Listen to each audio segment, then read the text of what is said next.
My name is Daver, and I set a goal to run my first ultramarathon by the time I turned 40.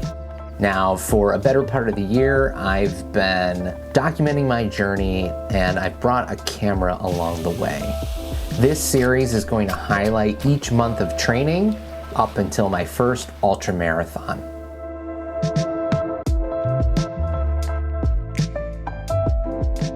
Welcome to my channel, Daver in the Woods, and thanks for checking out this video. If you're new here, my name's Daver, and this video is part 2 in a series documenting my journey to my first ultra marathon. Yay, I can run. All downhill, baby. All downhill. No idea where I am right now. My first video recapped February, which was when I started my journey to my first ultra marathon. So if you haven't seen that video, go check it out. This video is gonna highlight March leading up until my first race, which was on March 23rd. Wake up. And it wasn't just a race to me, this was the first milestone on my journey to running my first ultra marathon.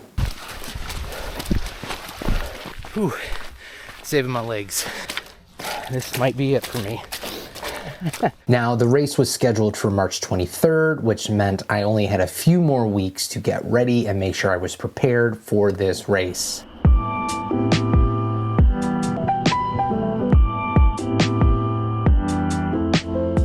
While March is technically the month when spring starts, living in Northeast Ohio, it's a bit of a wild card, to be honest, and it makes training very challenging some days. This is probably beautiful in the summer. Now, if you're not from the Midwest, you may not understand how unpredictable March weather can be. One day it'll be 72 and sunny, the next day it'll be 15 degrees and snowing. Woke up to snow this morning. That'll definitely make things interesting on the trails. Now, the hardest part about training at this time of year is literally figuring out what you're gonna wear. And that can propose a challenge, and it also will increase the amount of laundry that you are doing on any given basis. And I will say, when you're running at this time of year, you're gonna learn pretty quickly what clothing works and what doesn't work. This is my better side. I'll hold it like this. And you're gonna wanna make sure you remember so you don't make the same mistake twice, because that can really take a good strong run and turn it into something where you're either too cold or you're overheating, and it really is going to not be the best for your training. It's cold, very cold, but there's some green. I will likely do a video on what I wear when I run in the winter, and I'll go into a little bit more depth, but I'm not gonna do that in this video, so maybe something to do in the future if anyone's interested. It's good information to share, especially if you live in places that have 4 seasons, or maybe 5 seasons sometimes. For my first long run of the month of March, I decided to take on an 8-mile route on the Buckeye Trail. This was also going to be the new furthest distance I'd ever ran up until this point. And let me tell you, it was quite a journey and a learning experience. Hard to tell, but it is super steep going down there. And this is the reason why I'm going to spend a majority of this video focused on this long run and recapping how it went. But before I do that, let me recap how the rest of the month up until my first trail race went, and then we'll come back to that long run. Now, in March, I continued to follow the same REI training plan that I mentioned in my previous video with some modifications. I will say that the one thing that the plan did do for me was keep me consistent. Regardless if I changed what the training required on any given day, I was still doing something.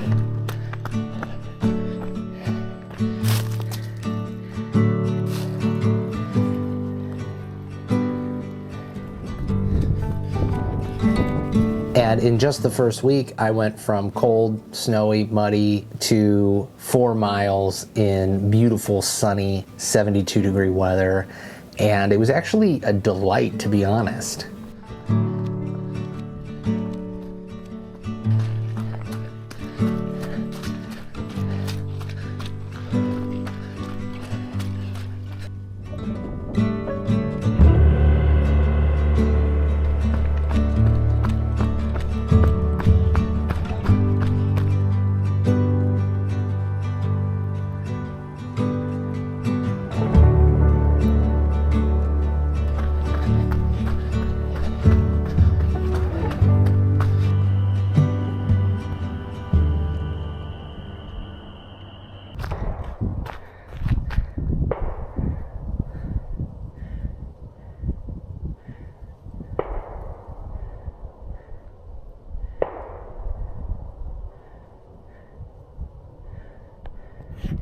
Not going that way. Then on the 5th of March, I went back to the Brecksville Reservation, and this is where my first trail race was gonna be. And I mentioned this in my previous video, but I'm fortunate enough to live close enough to where this race is that I could go and run there either after work or on the weekends and do some training runs on the actual trail where I'm going to race. Still muddy, still muddy. Go all the way down there.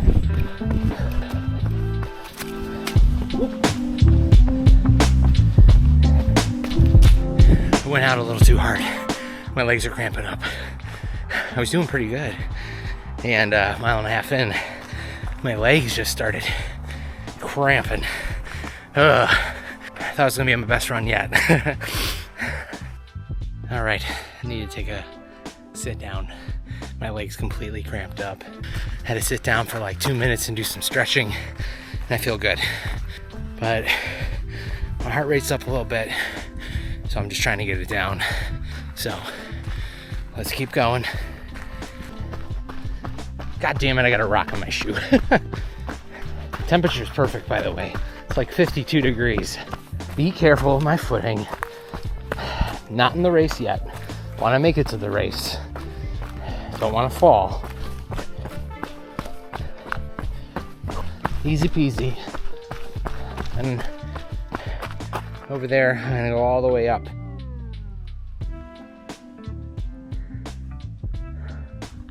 Looks like I'm on a newer or restored area.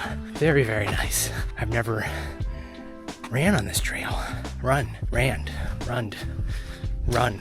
on this trail.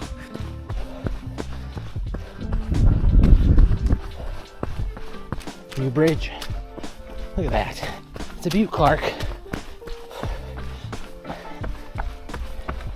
So on March 8th, I decided to go for a trail run and pick a trail that was a little bit closer to home.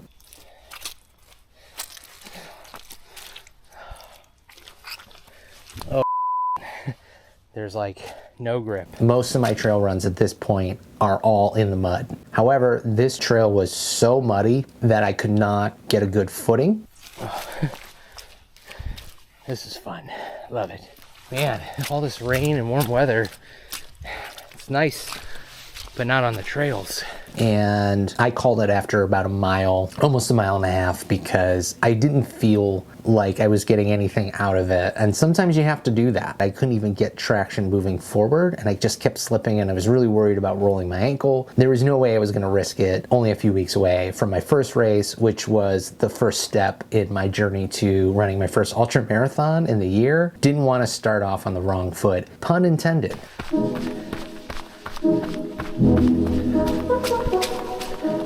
As I mentioned in my previous video, I was following the REI half marathon trail race plan, not a 10K plan. So my long runs were bumping up in mileage. All right. I had a long run at the Hinckley Reservation, and it was supposed to be a 9-mile run, which, leveling up here, going the furthest I've ever gone when I had already just gone 8 miles, and now I'm already going 9 miles.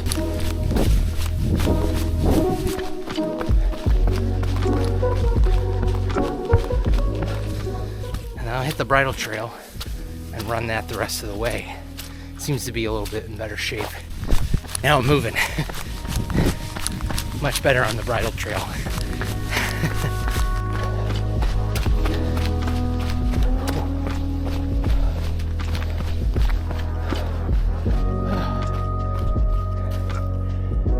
Nice and cold.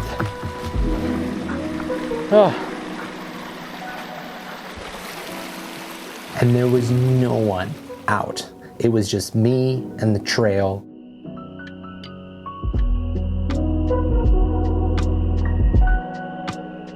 Something is interesting about those types of runs because you do feel like it's just you and the wilderness. Ow! Don't roll your ankle. Another creek crossing. This is gonna be fun. Try not to drop my camera in there.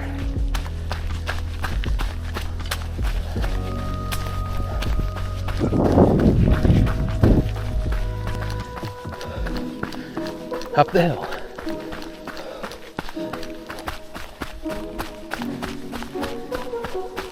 Almost to the end.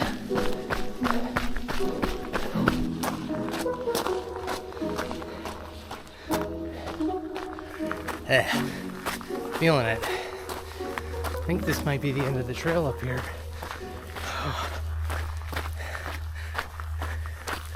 There's no one out here. It's just me. Very quiet.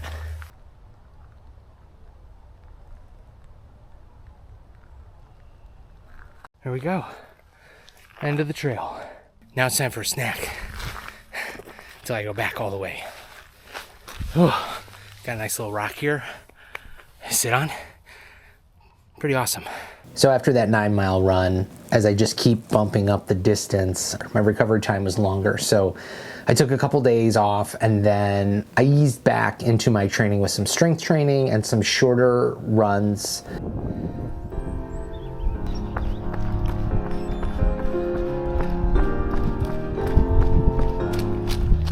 You gotta listen to your body when you're reaching these new milestones. I really don't know if that's the best thing to do. I'm just listening to my body and doing what it tells me, which was nap. So, you know, I don't know if that's a good or a bad thing.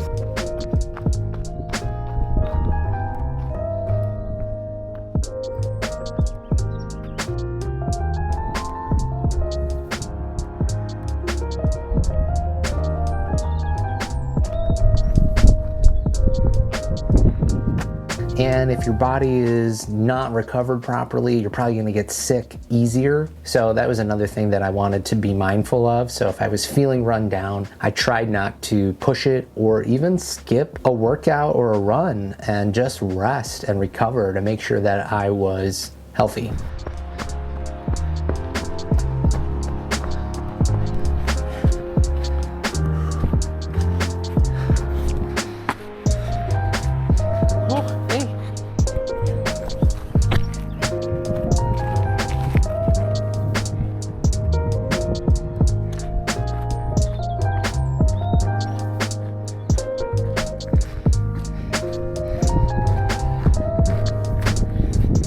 Bit muddy. Should not have went this way. Came through here and it's nothing but a swamp, so we'll hike it out of here. Hopefully I'll hit some solid trail.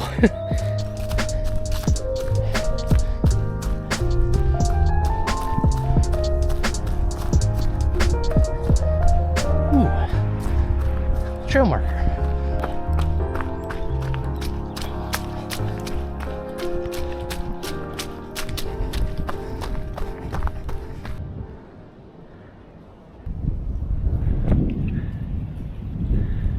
Weather's a lot better than the other day I was here.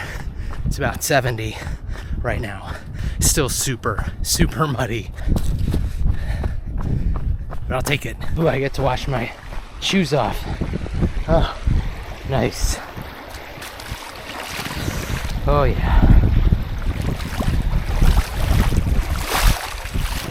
Feels good. On March 16th, this was the day I was going to run the race course and run the whole thing like it was race day.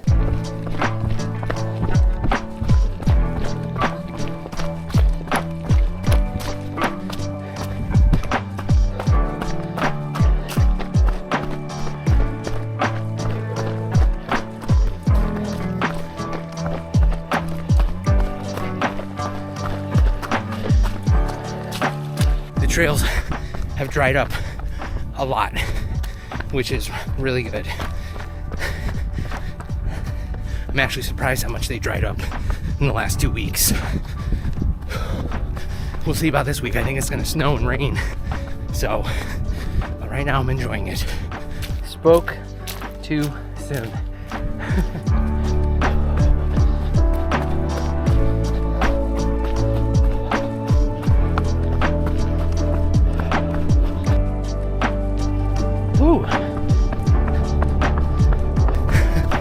Legs are feeling better. A few miles in, just need to shake them out.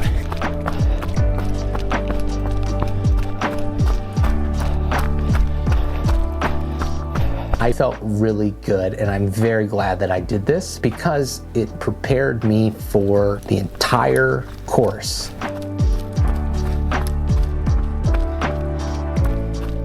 The only thing it didn't prepare me for was the weather. I ran it just like I would run the race on race day. That way I knew as much as I could to prepare myself for the race by running the same course, the same distance, and kind of like eating the same foods and things like that I'm going to do on race day, just to make sure everything was gonna work out. And then that led into race week, which I attempted to taper somewhat. I still haven't figured out the taper thing, and you'll probably see that in this series. Now, during my taper week, I ran a nice, easy 5K.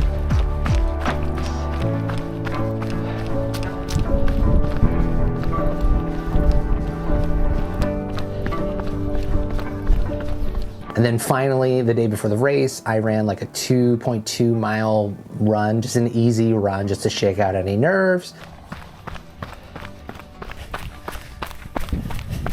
And somehow it had already been race day, and my first step towards running my first ultra marathon. But as I mentioned, the race recap's gonna be in another video right after this video, so stay tuned for that. Oh!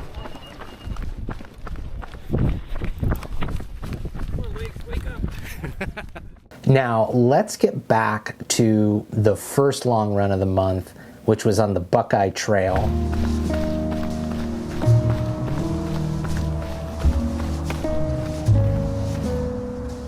Now, if you're not familiar with the Buckeye Trail, and if you're not from Ohio, you may not be, and if you're even from Ohio and you don't run or you don't hike, you also may not be. The trail is approximately around 1,400 miles and some change, and it goes all around in the state of Ohio, and it is connected through various forests, state parks, the national parks such as the Cuyahoga Valley National Park, and some other historic sites around Ohio. The trail was established in 1959 and is marked by its distinctive blue blazes, which if you watch my videos and as you continue to watch hopefully through this series, if you keep your eyes peeled, you'll notice these blue blazes on some of the trees on the trails that I run.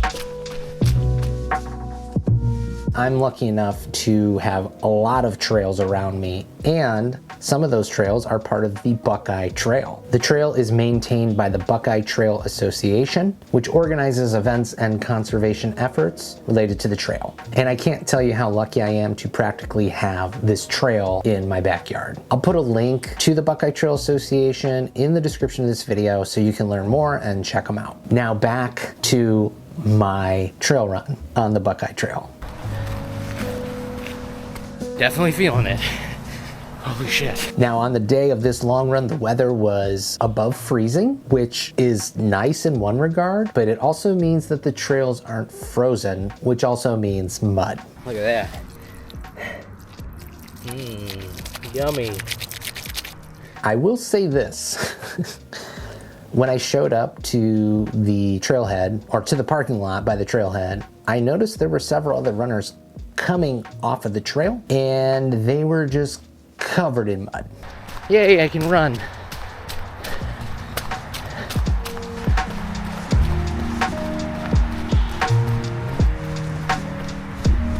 Whew. Try not to fall all the way down the cliff. If you know me, this is something that I tend to do. Bite off more than I can chew and be a little bit over ambitious. It's not that far down. Well, it kind of is. Little did I know at the time that this long run was going to be a lesson that I think was very important for me to learn and critical to my training overall towards my first ultra marathon. Oh shit.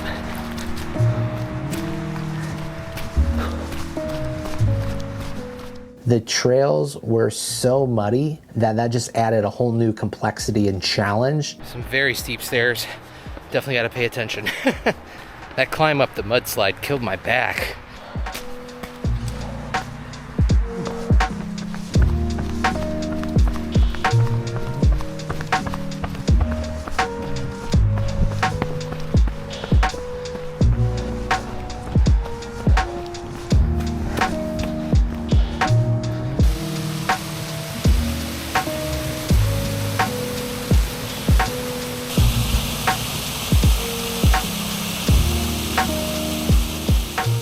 And I will say, within the first 10-15 minutes of this trail run, I was gassed. I was completely exhausted, and my legs were killing me.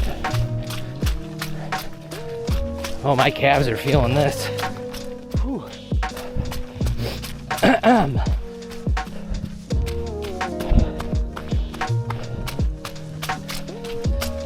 Oh, shit. Whew. Now, as I continued on this trail run, part of me was like, should I turn back? I'm gonna need a hose down after this run. This is probably beautiful in the summer, but it is muddy. Muddy. Oh, try not to faceplant.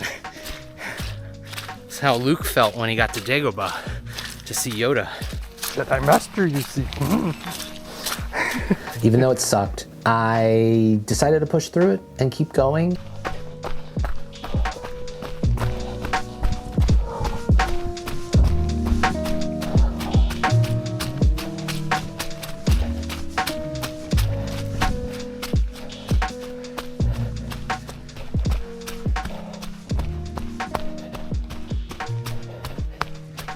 Now I'm feeling better.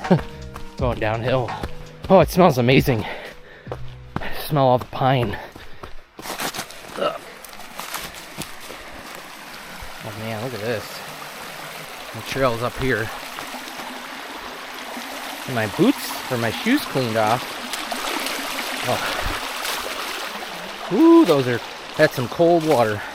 Completely submerged. Oh. There's a trail.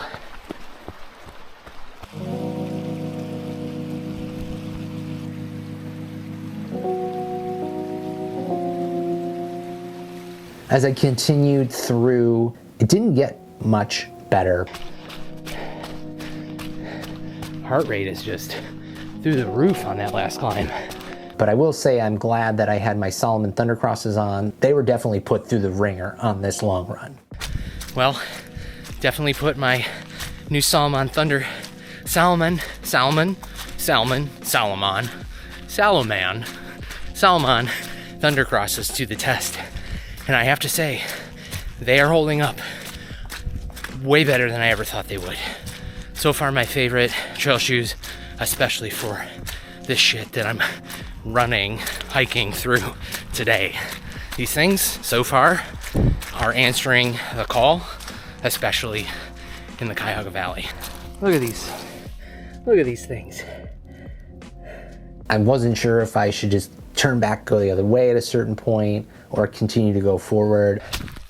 All right, gotta make a decision here soon. Ooh. Oh shit, nothing but a mud. Oh, someone fell or slipped. I want that to be me. I'm glad I kept going until the end of the trail. There we go. It's hard to tell, but it is super steep going down there, and some loose gravel and stuff. My shoes are caked in mud, so I'm gonna be very careful. Oop, oop. Side tension wires are buzzing. I don't know if you can see over there is one of our ski resorts. Yes, Ohio has ski resorts. Running down this ridge here, so drop off over there, and then drop off over there. It's extremely muddy, and I know you can't tell on the camera, but it's very steep, so on each side. So I'm gonna try to put my camera down and not fall over and down the cliff there. I mean, it's not really a cliff, but you know what I mean, the ridge. There was a steep descent, and it was pretty much just caked in mud. A little muddy downhill here. Woo! On the ridge. And I wish I filmed it. Oh man, this is no traction.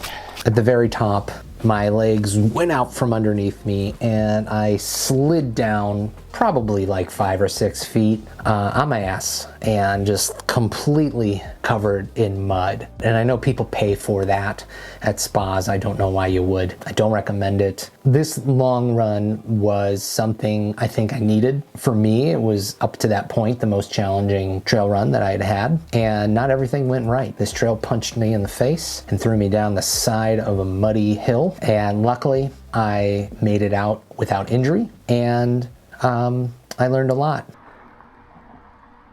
The mighty Cuyahoga, taking the towpath trail back. All right, so that's it for this video, for this recap. The next one will be my first trail race of the year. If you enjoyed this video and you want to follow along on my journey to my first ultra, hit that like button and also subscribe to this channel. Also, let me know in the comments if you are on your own journey to your first ultra marathon or otherwise in running. I'd love to hear it. Thanks for watching, and I'll see you on the trails.